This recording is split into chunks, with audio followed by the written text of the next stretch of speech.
କଥା ଦେଇ କଥା ରଖିଲା ଚାରିଟେବୁଲ ଟ୍ରଷ୍ଟ ଅସହାୟ ପରିବାରର ଦୁଃଖ ସମୟରେ ସହାୟତାର ହାତ ବଢ଼ାଇ ପୁଣି ଥରେ ମାନବିକତାର ପରିଚୟ ଦେଇଛନ୍ତି ଟ୍ରଷ୍ଟର ସଭାପତି ବିସ୍ମୟ ମହାପାତ୍ର ଓ ସମ୍ପାଦକ ଧର୍ମଜିତ ପ୍ରଧାନ। ଉମର ଗ୍ରାମର ଏକ ଦୁଃଖୀ ପରିବାରକୁ ପାଲ ଓ ଖାଦ୍ୟ ସାମଗ୍ରୀ ପ୍ରଦାନ କରି ସେମାନେ ମାନବିକତାର ଉଜ୍ଜଳ ଉଦାହରଣ ସୃଷ୍ଟି କରିଛନ୍ତି। ଚାରିଟେବୁଲ ଟ୍ରଷ୍ଟ ପକ୍ଷରୁ ମାହାଙ୍ଗା ବ୍ଲକ ଓ ଉମର ଗ୍ରାମର ଅସହାୟ ବ୍ୟକ୍ତି ପିଲାଦିନୁ ହାଉଡାଙ୍କ ପରିବାରକୁ ସହାୟତା ପ୍ରଦାନ କରାଯାଇଛି। ଜନ୍ମରୁ ଶ୍ରବଣ ଓ ବାକ୍ ଦିବ୍ୟାଙ୍ଗ ହୋଇଥିବାରୁ ତାଙ୍କର ବିବାହ ହୋଇପାରିନଥିଲା।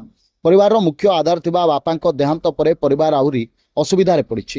ବର୍ତ୍ତମାନ ଚନ୍ଦ୍ରକାନ୍ତ ବାରିକ ତାଙ୍କ ବୃଦ୍ଧା ମା ଓ ଭଉଣୀ ଅତ୍ୟନ୍ତ ଜରାଜୀର୍ଣ୍ଣ ଘରେ ବସବାସ କରୁଛନ୍ତି। ବର୍ଷା ହେଲେ ଘର ଭିତରେ ଆଣ୍ଠୁଏ ପାଣି ଜମି ଯାଉଥିବାରୁ ଶୋଇବା ଓ ରୋଷେଇ କରିବା ମଧ୍ୟ କଷ୍ଟସାଧ୍ୟ ହୋଇପଡ଼ୁଛି।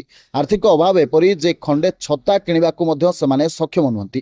ଏହି ଅବସ୍ଥା ଜାଣିବା ପରେ ଚାରିଟେବୁଲ ଟ୍ରଷ୍ଟର ସଭାପତି ବିସ୍ମୟ ମହାପାତ୍ର ସମ୍ପାଦକ ଧର୍ମଜିତ ପ୍ରଧାନ ପରିବାର ନିକଟରେ ପହଞ୍ଚି ପାଲ ଓ ଖାଦ୍ୟ ସାମଗ୍ରୀ ପ୍ରଦାନ କରିଥିଲେ।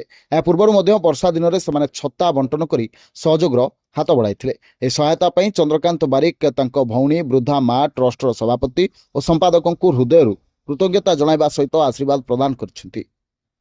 ମାଙ୍ଗାରୁ ପବିତ୍ର ଓଝାଙ୍କ ରିପୋର୍ଟ, ନ୍ୟୁଜ୍ 18+।